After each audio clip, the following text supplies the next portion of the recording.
Assalamualaikum warahmatullahi wabarakatuh. Bismillah, alhamdulillah, assalatu wassalamu ala rasulillah wa ala alihi wa sahbihi wa mawalah amma ba'dah.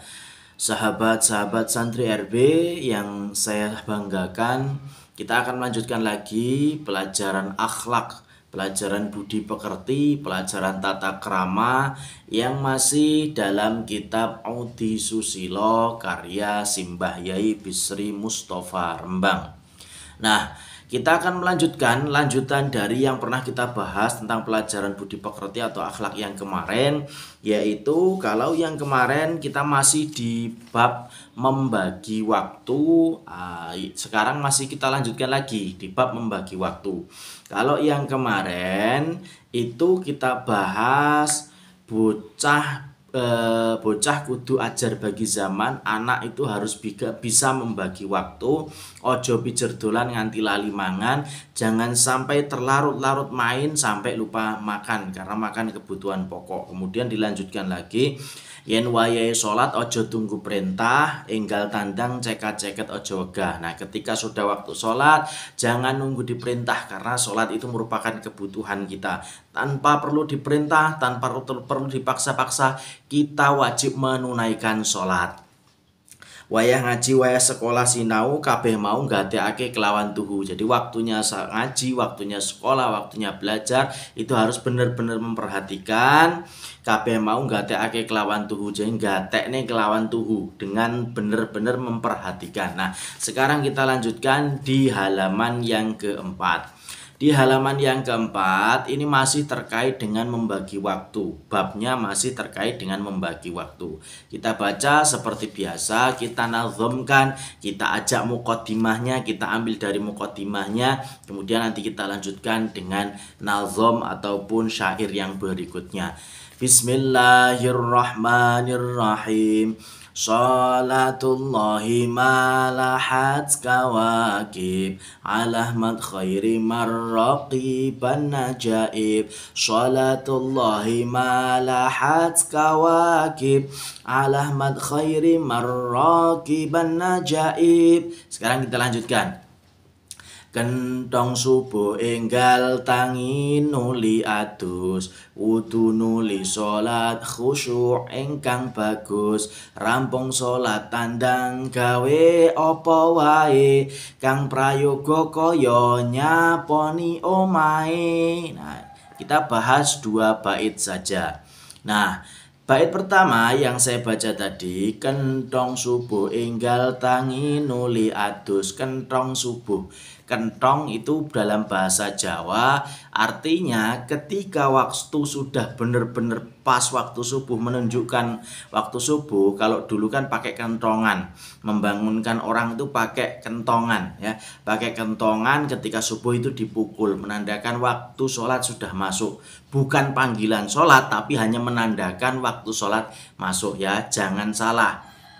Ada yang mengatakan kentongan itu bid'ah, beduk itu bid'ah.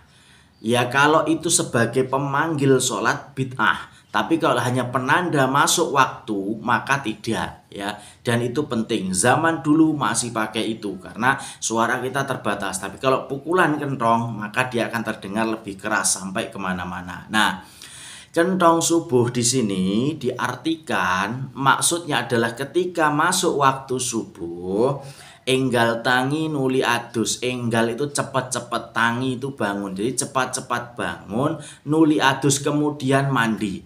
Jadi kalau sudah waktu subuh bangun, azan subuh bangun, kemudian cepat-cepat mandi. Nah, ya, cepat-cepat mandi. Kenapa mandi? Karena kalau kita bergerak dari bangun itu kan berat sekali. Katanya masih ada iblis, masih ada setan yang mengganggu, mengajak kita untuk tetap tidur agar kita tidak menunaikan sholat subuh.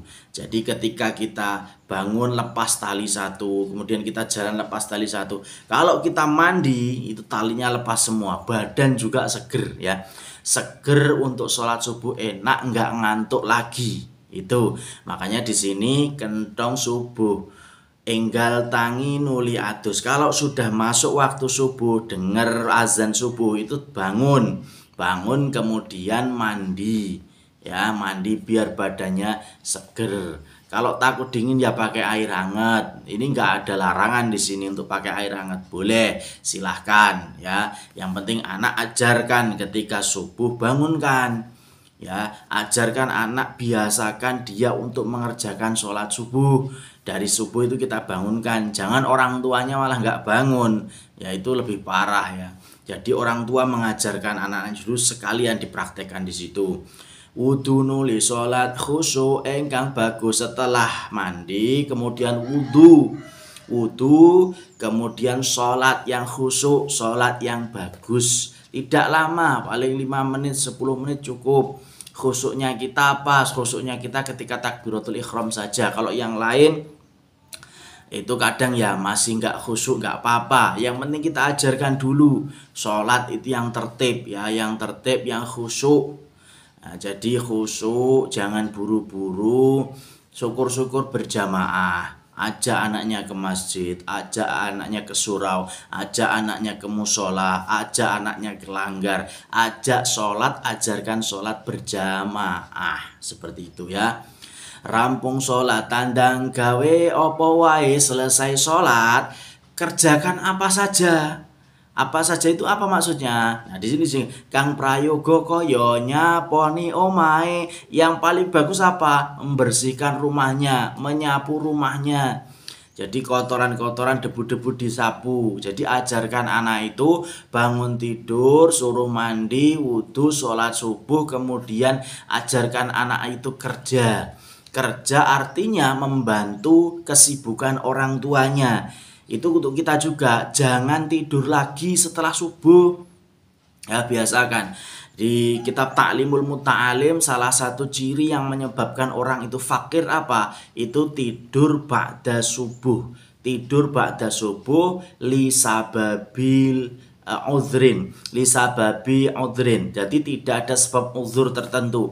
Misal kok habis subuh tidur lagi, boleh karena mungkin sakit, badannya kurang enak, kecapean yang mungkin tadi tidurnya sudah terlalu malam dan daripada nanti loyo tidur tidak apa-apa. Tapi kalau kita tidur standar jam 9, jam 10, setengah 11 sudah tidur, subuh bangun jangan tidur lagi. Boleh tidur lagi kapan? Nanti setelah sekitar jam setengah 11 silahkan, kalau mau tidur lagi tidur gak apa-apa. Tapi sebelum itu jangan tidur lagi ya. Itu menyebabkan fakir. Kasih pengertian ke anaknya.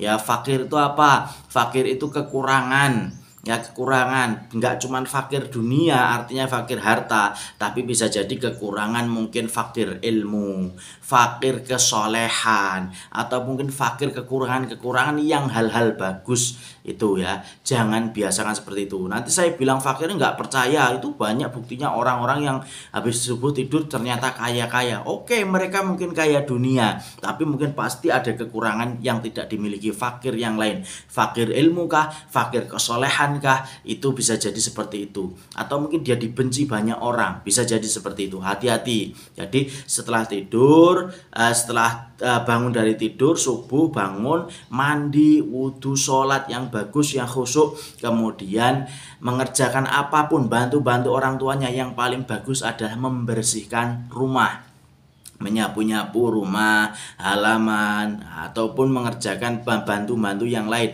nyuci piring, nyuci baju, ataupun kalau yang perempuan mungkin bisa belajar masak ya, anak-anak bisa belajar masak. Jangan biasakan ba'da subuh tidur ya, jangan biasakan ba'da subuh tidur ya. Lakukan ke pekerjaan seringan apapun lakukan ya, yang ringan pun lakukan, nggak apa-apa. Terutama itu tadi yang berurusan dengan kebersihan rumah. Nyapu kah? Ngepel kah? Bersih-bersih pakaiannya. Mungkin tempat tidurnya kita pukul-pukul pakai sapu, kemudian membersihkan sarang-sarang laba-laba, ataupun mungkin membantu orang tuanya masak, mencuci piring dan lain sebagainya. Itu ajarkan ke anak-anak kita. Ini salah satu adab, tata krama, akhlak kita. Salah satunya ketika membagi waktu. Kita bagi waktu seefisien mungkin. Kalau kita sudah biasa seperti itu, mendisiplinkan diri seperti itu, mulai dari bangun subuh, mandi, wudhu, kemudian sholat, habis sholat membantu orang tua di rumah, insya Allah hidup kita juga akan lebih nyaman, hidup kita bisa terbiasa disiplin, hidup kita akan lebih terarah, dan mudah-mudahan ini juga bisa bermanfaat. Terima kasih. Assalamualaikum warahmatullahi wabarakatuh.